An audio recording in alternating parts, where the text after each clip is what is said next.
Good morning, John. Good to see you on this leap day in February. John, the markets have been a little mixed. Some of the global share markets, such as Germany, the United States, Japan, have recently reached all-time highs. But some of the other news coming through on GDP growth, quite mixed. And although inflation data seems encouraging, it seems that central banks are happy to stay put at the moment. What's your take? Yeah, I think that's a fair point, Paul. I mean, central banks, other than the US, have not moved interest rates aggressively enough against the inflation readings. They couldn't do so because of the level of debt in their economies, whether it be government debt or in Australia household debt. So that was there. America was more aggressive on cash rates across the developed world. As we keep on saying, their cash rates are arguably too high, but their economy is quite strong. So until their economy slows down a bit, they probably don't see the need to cut interest rates fairly quickly, although I think there's no doubt they will before June, because that's an issue which develops into the bond market. If you keep your cash rates too high for too long, then your yield curve management becomes difficult. And let's be clear, high interest rates do feed inflation. It is a cost of doing business. So my belief is America will cut and should do so well before June. Inflation readings across the world are coming down quite quickly. We saw Australia yesterday, Paul. Reasonable numbers, as we've been predicting, that inflation would head quickly back towards 3%. The target range is in that 2 to 3% range by the RBA. They've set that. We will be well in there in the next few months in that range. And the reason being is you look at the tables of inflation, we're running out or running further away in time from the massive increases in electricity and energy prices, which hit the economy in FY23. So as time transpires, the effect of those monthly numbers a year ago drop out and we get very low inflation.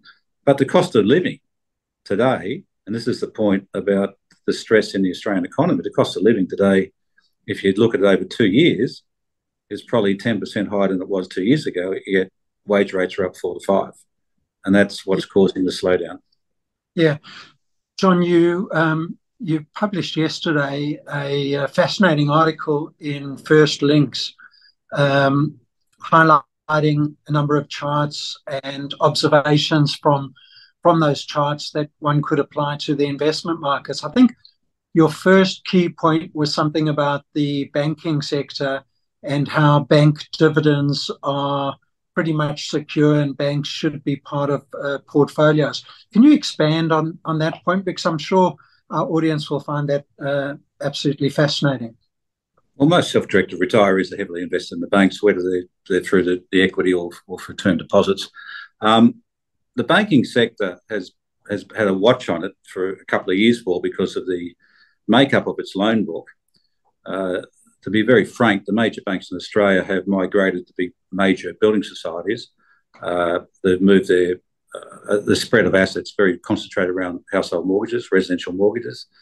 And that's happened and caused a compression of yields. Very competitive market.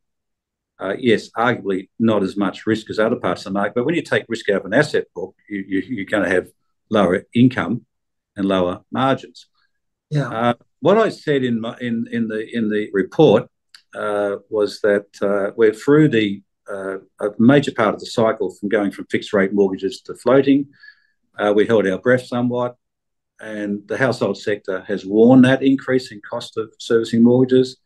It's servicing its mortgages. We're not seeing an economy which is creating significant unemployment.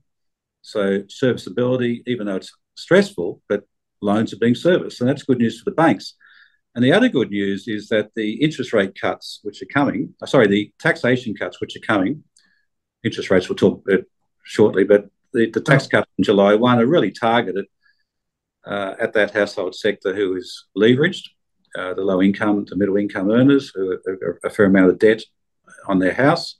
So that tax cut relief will be good, and that's good news for the banks, helps serviceability. However, there's the other thing I pointed out to answer the question was that if you look at the trend lines in asset growth and savings ratios in Australia, so the asset growth of banks and the savings ratio of the community, savings ratio is coming down.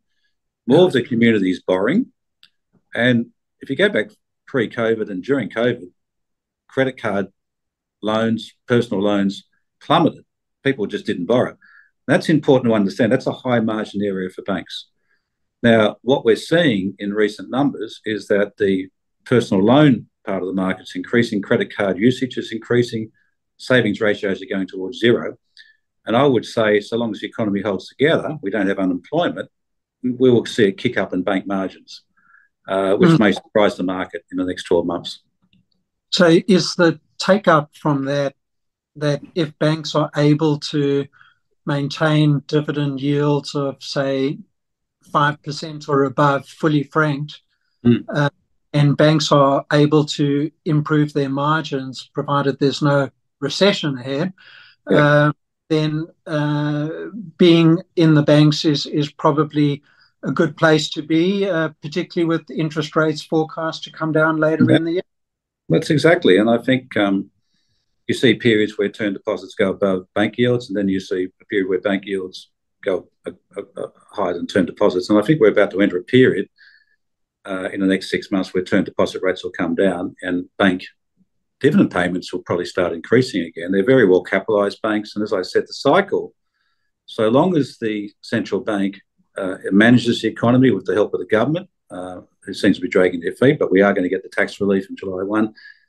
In my analysis, that's good news for the banking sector, makes those dividends secure to an extent and gives the propensity for dividends to grow based on earnings growth. So I think it's a bit of a tailwind behind the banking sector, which means that the Australian stock market, that's a big part of the stock market, means that we'll be seeing new index highs this year from this point. Yeah, well, that's good to hear.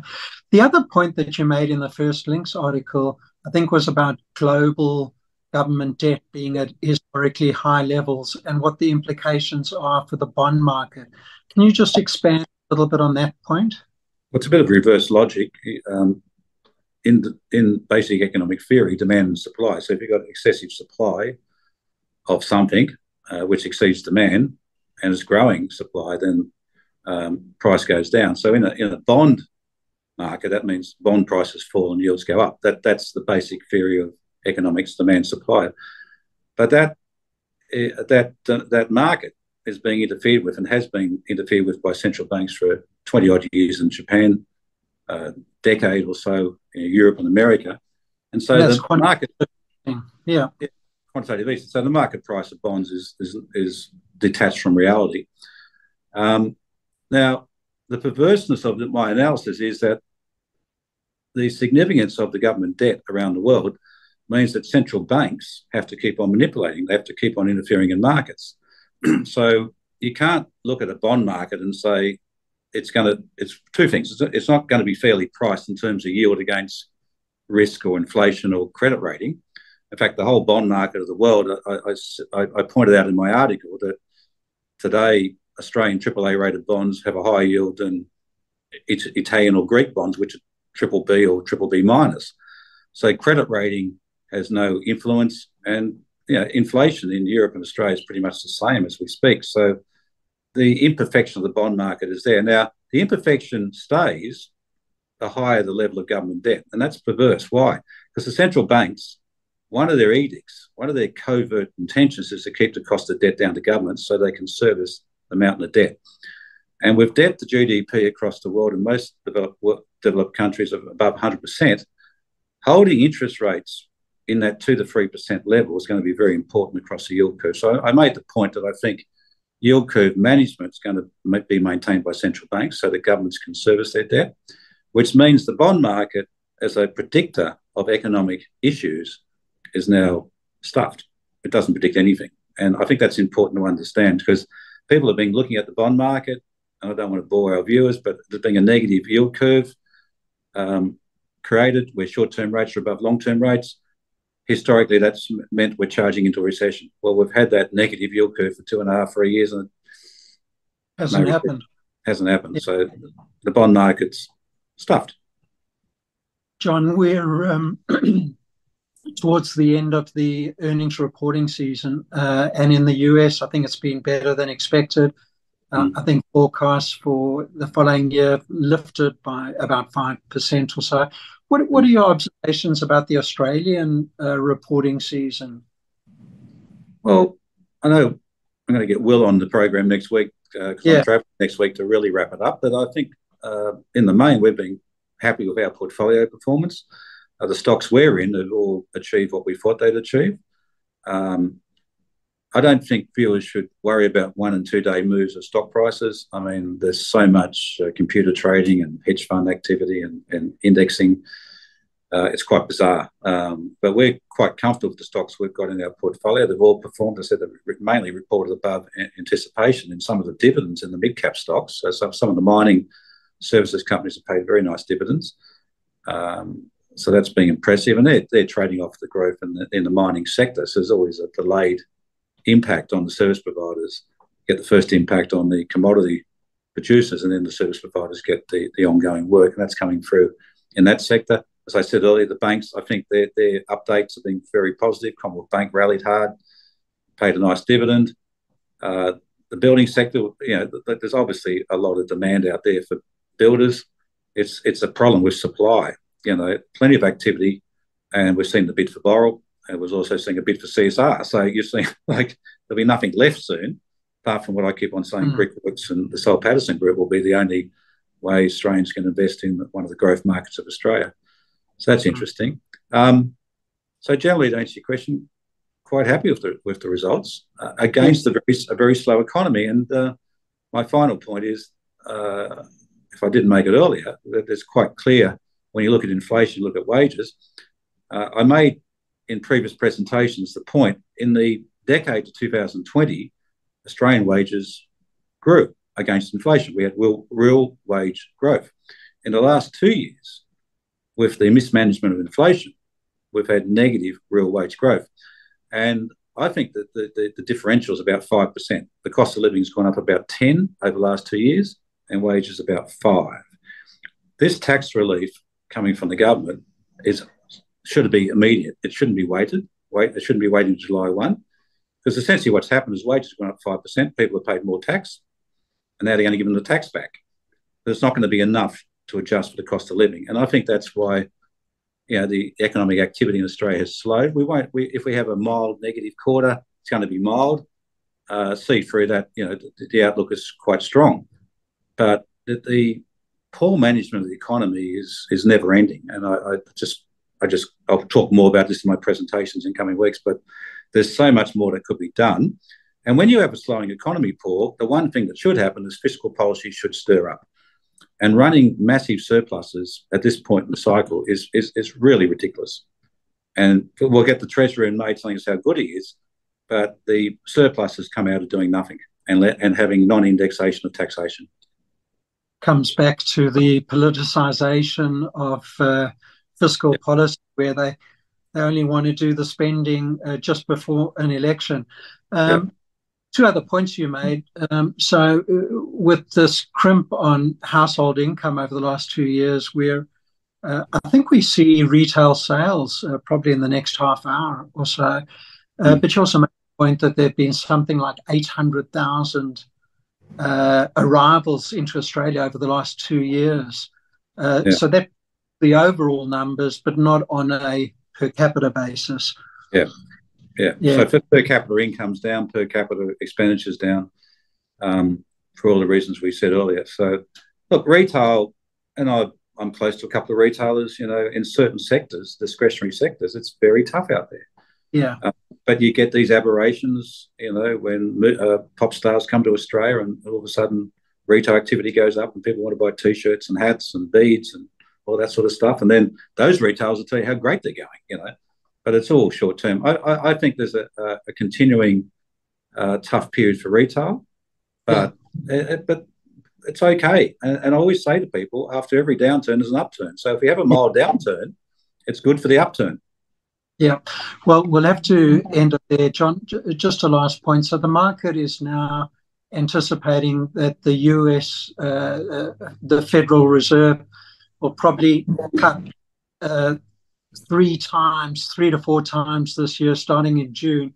You say that the RBA won't move until after the Fed.